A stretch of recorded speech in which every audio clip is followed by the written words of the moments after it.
무대 매너에 대해 살펴보겠습니다. 엘버트 메러비언 박사는 커뮤니케이션의 영향력에 대해서 세 가지로 크게 덩어리를 나눠놨습니다. 첫 번째, 어떻게 보이는가? 설득력의 무려 55%의 비중을 차지한다. 어떻게 들리는가?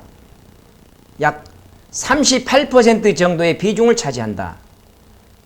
무슨 말을 하는가? 7% 정도의 비중을 차지한다. 먼저 어떻게 들리는가? 이게 먼저고요. 어떻게 보이는가에 따라서 신뢰감을 가진 다음에 무슨 말을 하는가? 행동 변화를 일으키는 요인이다. 이렇게 구분해 놨죠. 여기에서 무려 55%의 비중을 차지하는 어떻게 보이는가에 따라서 그 사람의 말 믿을만 한가? 신뢰가 가는가? 나를 무시하고 있는 태도는 아닌가? 진정성을 가지고 얘기하는가? 모든 게 다 결정이 된다는 겁니다. 따라서 일단 사람들 앞에 서서 얘기할 때 신경 쓸 부분 세 가지에 대해서 살펴볼 필요가 있습니다. 첫 번째, 마이크 사용법입니다. 되게 경험이 적다 보면 맨 처음 당황하게 되는 경우가 마이크 소리가 제대로 들리는지 안 들리는지 구분이 안 될 때입니다. 알아두실 팁이 있는데요. 마이크를 보면 되게 10군데 중에 6군데 정도 가면 마이크 옆에 마이크 스위치가 있습니다. 2군데 정도는 아랫부분에 있습니다. 뮤트, 파워를 누르면 켜지겠죠. 2군데 정도는 아예 스위치가 없습니다. 방송실에서 알아서 조정하겠죠. 내가 신경 쓸 계제가 아닙니다. 따라서 스위치가 옆에 있다. 밑으로 가면 꺼질 것이고요. 위로 올라가면 켜질 겁니다. 일단 컴퓨터도 배울 때 처음 켜고 끄는 것부터 배우듯이 마이크의 온, 오프에 대해서 먼저 내가 인지가 될 필요가 있다고 생각합니다. 무대 앞에 서면 마이크가 한쪽에 이렇게 치우쳐져 있는 경우도 있습니다. 잔뜩 긴장하다 보면 이렇게 한쪽에 서서 발표하는 경우도 있는데요.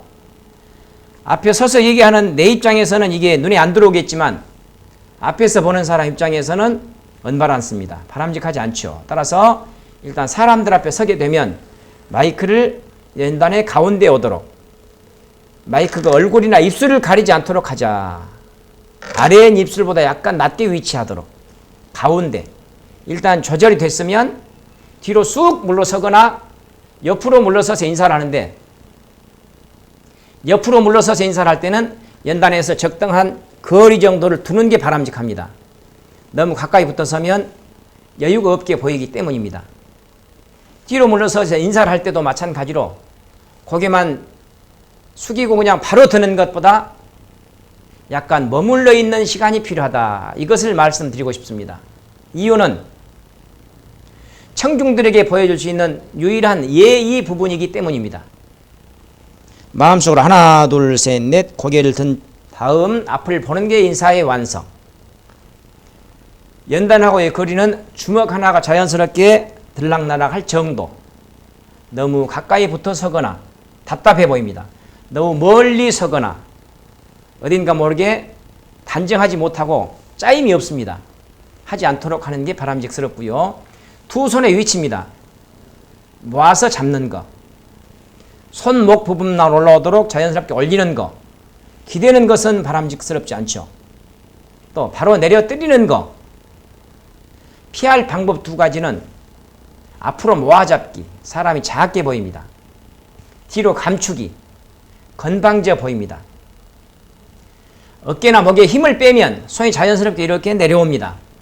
이 상태에서 두 손이 움직일 수 있는 터전이 마련된다. 이 말씀을 드리고 싶습니다.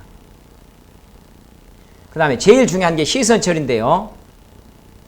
경험이 많으면 특별하게 신경을 쓰지 않아도 자연스럽게 시선 처리가 됩니다.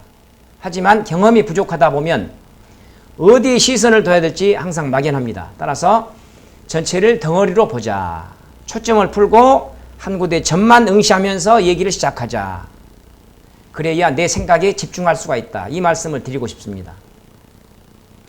마이크가 내 위치하고 안 맞을 때가 있습니다. 그럴 때는 아예 이렇게 손에 들고 이렇게 잡거나 또는 이렇게 잡거나 목을 잡거나 아예 그냥 이렇게 꽉 움켜 잡는 것은 노래방에 가서 하는 방식이고 일반적으로 주제를 놓고 얘기할 때는 이 정도가 자연스럽다. 이 말씀을 드리고 싶습니다. 또 일단 조절이 됐다 하면 마이크에 대해서 신경을 꺼야 되겠죠. 어떤 분들은 얘기할 때는 가까이 붙었다가 또 이렇게 떼었다가 꾸부정한 자세가 계속 유지되기 때문에 자연스럽지 못한 경우를 의외로 많이 봅니다.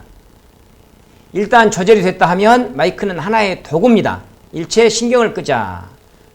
허리를 곧게 펴고 두 무릎을 곧게 세우고 하체가 안정이 되면 상체가 당당해집니다. 두 번째, 발표 태도. 두 무릎이 대단히 중요한데요. 제가 만든 말이 있습니다. 기둥이 약하면 지붕이 흔들리고 의지가 약하면 생활이 흔들리듯이 두 다리가 약하면 말이 흔들린다. 마이크 사용법, 하체 고정하는 것, 인사하는 것, 세 번째 인사하는 것 중에서 가장 우리가 간과하기 쉬운 일이 있습니다. 시작할 때는 누구나 신경을 쓰면서 인사를 합니다. 하지만 끝날 때는 허겁지겁 들어가다 보니까 깔끔하게 인사가 안 되는 경우가 의외로 많습니다. 따라서 끝인사, 이상입니다 또는 감사합니다 했으면 시작했을 때 인사했던 그 장소로 다시 가서 공손히 인사를 하는 거죠. 하나 둘 셋 넷 마음속으로 천천히 센 다음 고개를 들고 앞을 보는 게 인사의 완성. 자기 자리로 들어가서 앉는 데까지가 자기 발표 순서. 이 정도로 정리를 합시다. 무대 매너 3가지, 마이크 사용법, 인사하는 것, 발표 태도에 대해서 말씀드렸습니다.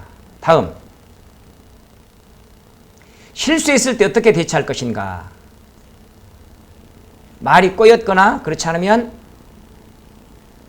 생각지 않았던 얘기를 나도 모르게 그냥 푹 내뱉었습니다. 한 번 실수했던 것에 대해서 연연하다 보면 반복적인 실수가 오면서 연설 자체를 망쳐버리는 경우가 의외로 많습니다. 이때 어떻게 할 것인가. 1초만 지나도 과거다. 이 생각을 가꾸는 게 중요합니다. 1초만 지나도 과거다. 이 생각을 가꾸면서 지금 내가 이 자리에 선 의미가 무언가, 그 다음에 해야 될 말이 뭔가, 여기에 집중을 하자. 이것을 구원해 드리고 싶습니다.